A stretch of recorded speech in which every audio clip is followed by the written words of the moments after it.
visa ina satti ko ɗum goni e wiide beedo ɓiɓɓe leydi Sénégal kawruɓe e nder dental visa pour tous.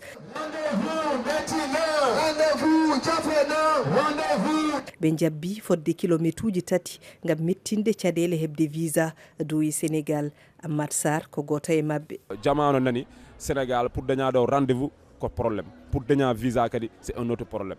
Komin miijiɗo aussi durcissement visa o tahi hande sukaɓe na yaha aɓe ƴetta laana aɓe maaya. Ɗum noon tahi min mbaɗi plaidoyer oɗo pour hallude les ambassades holɓen goni Sénégal ɗo ganduɗa ɓen totiret visa pour ɓe waɗa feere visa ganduɗa wonta caɗele.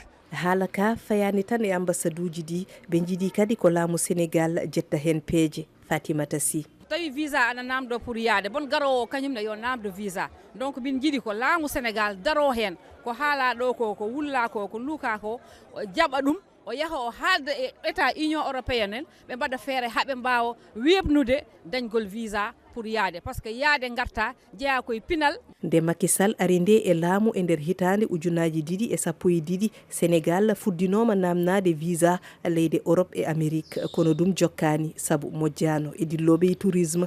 Fadima Sy, Dakar, RFI.